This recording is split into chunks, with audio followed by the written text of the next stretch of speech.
N12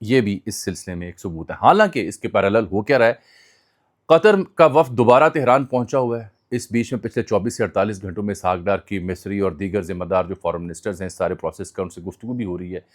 یہ قطری جو پہنچا ہوا ڈیلیگیشن دوبارہ، یہ فنڈز کا معاملہ ہے. 25 بلین جو منجمد فنڈ ہے ایران کے، اطلاع یہ ہے رائٹرز کی جانب سے اور دیگر میڈیا آؤٹلیٹس کی جانب سے کہ کافی حد تک جو بنیادی ڈیل ہے اس کے نکات کے اوپر دونوں کے بیچ میں اتفاق ہو چکا ہے. یو اے ای حالانکہ ڈینائی کر رہا ہے، پیسے جو منجمد ہے وہ بحال کرنے ہیں.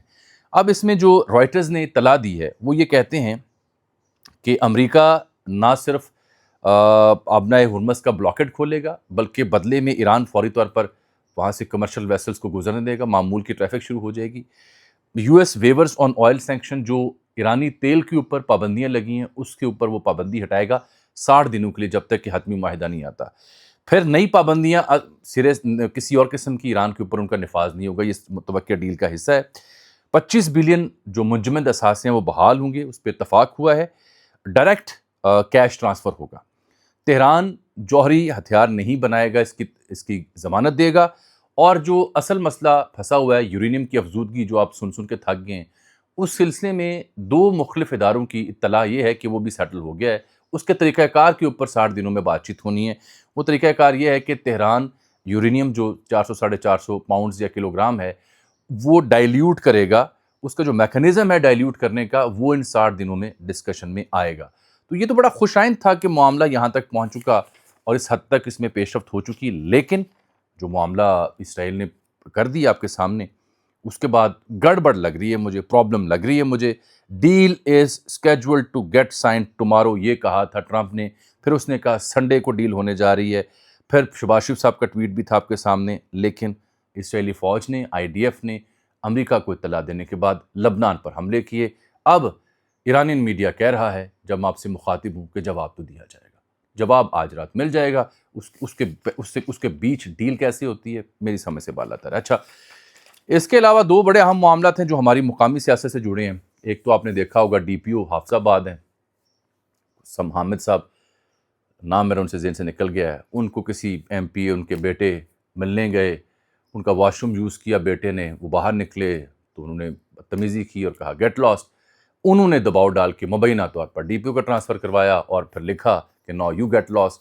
ایک اور سیاستدان وہاں سے تارڑ صاحب اٹھتے ہیں حافظ آباد سے، وہ بھی اس پہ کمنٹری کرتے ہیں. تو سوشل میڈیا جو پاکستان کا ہے اس میں DPO کا واش روم یوز کرنا، اس کے بعد DPO کا ان MP صاحب کے صاحبزادے پر برہم ہونا، get lost and now you get lost, یہ سب سے اہم موضوع بنا ہوا ہے. آپ نے دیکھا ہوگا مختلف ہمارے صحافی دوست جن کا تعلق اس علاقے سے ہے وہ اس پہ رپورٹ بھی کر رہے ہیں. سوشل میڈیا پہ پاپولر ترین شے یہ ہے. ہمارے ہاں تو پاپولر ترین شے ملتی نہیں ہے، کم ہی بیچتے ہیں ہم. تو اگر آپ وہاں جانا چاہیں تو وہ آپ خود ہی ڈھونڈ سکتے ہیں. بہرکیف ہمارے معیار ایسے ہیں نا، ہمارا معاملات ایسے ہیں. اول تو یہ DPO صاحب نے، یہ ان کے یعنی والد گرامی کے نام تو واش روم نہیں تھا، یہ عوامی پیسوں سے بنا ہوا سرکاری واش روم ہے جہاں پہ کوئی بندہ اگر گیا ہے تو یہ آپ کو تکلیف نہیں ہونی چاہیے تھی. یا تو ہوتا آپ نے خود اپنے ذاتی پیسوں سے اپنے لیے علیحدہ سے واش روم بنوایا ہوا ہے. بہرحال انہوں نے بھی بعد میں پھر سنا ہے کہ تبادلہ کروا کے دم لیا.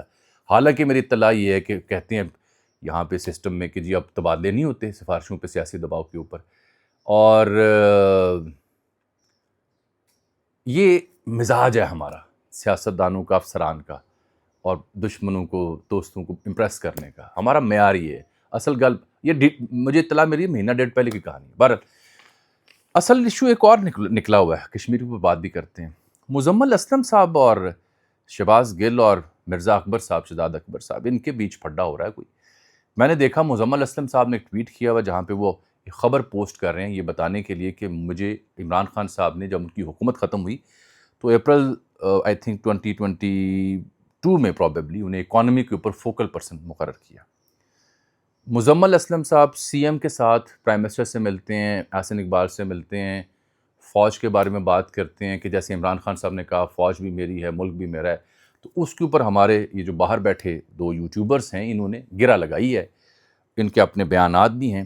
مزمل اسلم صاحب نے انکشاف یہ کیا ہے جو ان کا ٹویٹ آن ریکارڈ ہے کہ میرے سامنے عمران خان صاحب نے 2 لوگوں کو نکالا. ایک شہزاد اکبر جب وہ عمران خان صاحب PM تھے تب، دوسرا شہباز گل کی انٹری بین ہوئی 2023 میں عمران خان صاحب کی رہائش گاہ پر. وجوہات یہ دونوں خود بتائیں. مجھے اکانومی پر 2022 میں حکومت ختم ہونے کے بعد اسپوکس پرسن نامزد کیا گیا. پروفیسر صاحب امریکہ جا کر عمران خان صاحب کے نام پر روزی روٹی کما رہے ہیں, ان کو ویوز کی اشد ضرورت ہے. دوسرا وکیل صاحب بھی برطانیہ میں وکالت کا دھندا نہیں چل رہا, ان کو بھی بھرپور ویوز دیجیے. یہ انہوں نے خبر دی. اچھا ایک بات تو میں آپ کو بتا سکتا ہوں کہ یہ جو شہزاد اکبر صاحب کی رخصتی تھی حکومت سے, یہ خبر مجھے یاد ہے سما پہ عباس شبیر بڑے کمپیٹنٹ اسلام آباد کے رپورٹر ہیں, ندیم ملک صاحب کے شو میں انہوں نے بریک کی تھی, آج ٹویٹ بھی انہوں نے کر رکھا ہے. اور اسی دن شہزاد اکبر اور ان کے حامیوں نے کہا تھا خبر غلط ہے, حالانکہ رات 10 بجے خبر آ گئی تھی. خان صاحب نے نوٹیفیکیشن جاری کر دیا تھا ان کو عہدے سے نکالنے کا, احتساب کے مشیر تھے, یہ بات تو ٹھیک ہے. دوسرا گل صاحب کے حوالے سے متضاد آرائیں, دلچسپ شخصیت ہیں, پھڈا کرنے میں بالکل کوئی دوسری بار سوچتے نہیں ہیں اور بتاتے ہیں کہ انہیں ہر شے کا علم ہے. یہ حقیقت ہے. پی ٹی آئی کے جو لوگ ذمہ دار پاکستان میں بیٹھے ہیں اور پی ٹی آئی کے عہدیدار ہیں, اور وہ اچھی طرح جانتے ہیں. پی ٹی آئی کور کرنے والا کوئی بھی صحافی جس نے پی ٹی آئی کو کور کیا وہ جانتا ہے کہ دس از اے فیکٹ کہ شہزاد اکبر صاحب کو پورٹ فولیو ان سے واپس لیا گیا تھا بیکاز آف ملٹیپل ریزنس. یہ فیکٹ ہے اسٹیبلشڈ, اور صحیح کہا مزمل صاحب نے, خود بتا دیں وجوہات کے ہیں. گل صاحب کے بارے میں بھی یہ اطلاع ہے کہ جب وہ واپس آئے تھے جیل سے تو اس کے بعد خان صاحب, میں خود زمان پاک میں کئی سینئر صحافیوں کے ساتھ ان سے مل چکا ہوں اس سلسلے میں, اور ہم نے رپورٹ بھی کر رکھا, کسی بھی صحافی سے پوچھ لیں, خان صاحب کو یہ لگتا تھا کہ he is compromised now, he is not a safe person to meet with. یہ میں آپ کو وہ بات کر رہا ہوں جو تمام جو صحافی دوست یہاں بیٹھے ان کے علم میں ہے. تو وہ پھر کتراتے تھے ان سے ملنے سے, اور یہ اس کا حوالہ مزمل اسلم دیا. ہاں یہ علیحدہ بات ہے کہ دونوں جب باہر گئے تو انہوں نے پی ٹی آئی کے حق میں پی ٹی آئی کی ترجمانی کی, ان کے ساتھ جو سلوک روا ہے اس کے اوپر آواز اٹھائی, اینڈ دین راندہ درگاہ تھے دونوں بنیادی طور پر. دونوں پھر in the absence of Imran Khan صاحب جو کہ جیل میں ہیں, وہ تو نہیں دیکھتے انہیں, تو جو پبلک ایٹ لارج ہے پی ٹی آئی کی, ان کے نظر میں مقبولیت یا ویوز یا بہت ہی پسندیدہ ٹھہرائے. یہ دوسری صورتحال ہے. As far as Imran Khan صاحب از کنسرنڈ, یا ان کی پارٹی یا ان کی بہنیں, وہ ان دونوں سے براہ راست رابطے میں نہیں ہیں اور نہ ان کو کسی عہدے پر یا کسی پورٹ فولیو پر رکھتے ہیں. یہ دوسرا فیکٹ ہے. تو یہ رونق لگی ہوئی ہے وہاں پہ. الزام یہ کہ مزمل اسلم فوج کے ساتھ ہے, نہیں ہے, یہ تو جرنیلوں کی بات کرتا ہے, کرنیلوں کی بات کرتا ہے. انہوں نے کہا بھی فوج بھی میری ہے, جرنیل بھی میرے, جیسے عمران خان صاحب کہتے تھے. وسیم بدامی کا ایک شو تھا, دونوں حضرات نے اس کے اوپر مزمل اسلم صاحب کے اوپر خاصے ویلاگ, خاصے کلپس لگائے ہوئے ہیں. میرا خیال ہے خاصا وقت ہوتا ہے ان کے پاس, ان ایشوز کے اوپر ٹائم دیتے ہیں, رونق لگی رہتی ہے. اور دیکھنے سننے والے جو پی ٹی آئی کے حامی بالخصوص اور مخالفین ہیں, ان کا مزاج بھی کچھ ایسا بنتا جا رہا ہے کچھ لوگوں کا کہ وہ ایسی رونق میلہ, الزامات, فلاں غدار ہے, فلاں بکا ہوا ہے, فلاں اچھا ہے, فلاں برا ہے, وہ اس منورنجن میں لگے رہتے ہیں. باکیف اب میں آ جاتا ہوں ذرا آزاد جموں کشمیر کی صورتحال کے اوپر بھی. میری ذاتی طور پہ اطلاع ہے کہ ابھی بھی انگیجمنٹ کی کوشش کی جا رہی ہے. کچھ لوگ جوائنٹ ایکشن کمیٹی میں ایسے ہیں جو احتجاج کے بعد اب بات چیت کے ذریعے سیٹوں کا مسئلہ اور دیگر مسائل حل کرنا چاہتے ہیں, اور پیپلز پارٹی بھی اس کی حق میں ہے. گو کہ پیپلز پارٹی کی جو قیادت ہے اس کے ہاں تو یہ بھی سوچا جا رہا ہے الیکشن مؤخر کر دیا جائے. یہ بڑی دلچسپ کہانی ہے. بلاول بھٹو زرداری کی اسٹیٹمنٹ بھی ایسی آئی ہے. خواجہ آصف نے بھی کچھ معنی خیز بات کی, اور خواجہ سعد رفیق نے تو کمال ہی کر دیا تھا, جو میں نے کل بھی آج بھی انہوں نے کہا تھا. مسئلہ یہ نہیں ہے, کوئی صحیفہ نہیں ہے یہ سیٹیں جو ہیں 12 یا مطالبہ کسی کا, یہ بالکل اس کی راہ نکالی جا سکتی ہے. میری اطلاع یہ ہے ابھی تک تازہ کہ انگیجمنٹ از ان پروسیس ہے, انگیجمنٹ, اور اس کے نتیجے میں جلد آپ مذاکرات ہوتے دیکھیں گے اور کوئی حل دیکھیں گے. یہ جوں کی توں صورتحال اب نہیں رہنی. ہاں ایک ڈیولپمنٹ یہ ضرور ہوئی کہ برطانیہ میں ایک صاحب ہیں شیخ عمران یا عمران شیخ, یہ ہیں تو میرا خیال وہاں برمنگم میں ایک ریلی ہو رہی تھی, تعلق ان کا میرا خیال میرپور سے, یہاں سے. تو انہوں نے برمنگم میں جو ریلی نکلی تھی 10 جون کو, تب انہوں نے بڑے بڑے دعوے کیے تھے, آئی جی سے لے کے سیکٹر کمانڈر جو بھی ہیں, کہ ان کے سر کے اوپر کم قیمت رکھی تھی انہوں نے, کو 10 کروڑ کی غالباً.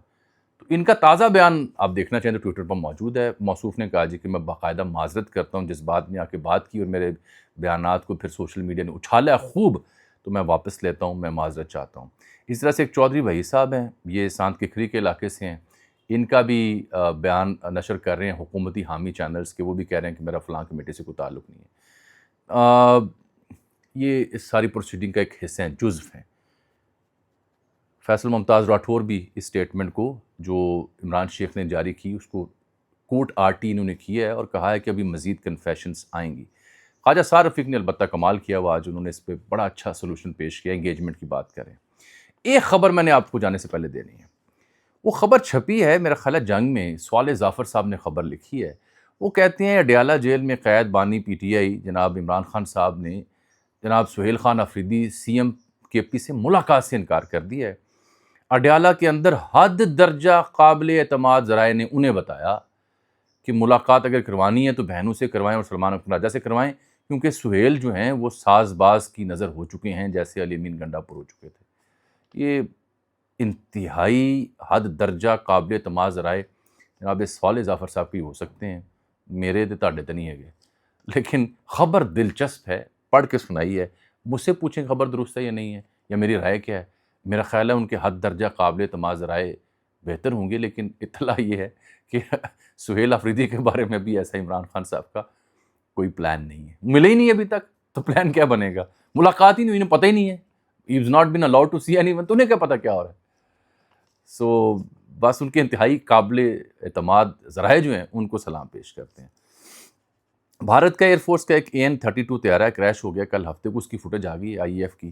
یہ لینڈ کر رہا تھا رن وے کے اوپر آسام میں جوڑہٹ کے علاقے میں، تو فوٹیج دیکھنے والے کہ وہ لینڈ کرتا ہے، یہ ویسے ٹرانسپورٹ کے لیے تیار ہوتا ہے، لینڈ کرتا ہے اور وہ رن وے سے یعنی کھبی کھا جاتا ہے، ونگا ہو جاتا ہے جیسے پتنگ ہوتی ہے، اور وہ گھاس والے علاقے میں جاتا ہے اور پھر اس کی ٹیل اوپر اٹھتی ہے اور سر نیچے دھنس جاتا ہے۔ 5 اس میں لوگ مارے گئے، اسکواڈرن لیڈر تھا وہاں پہ پرشانت سنگھ۔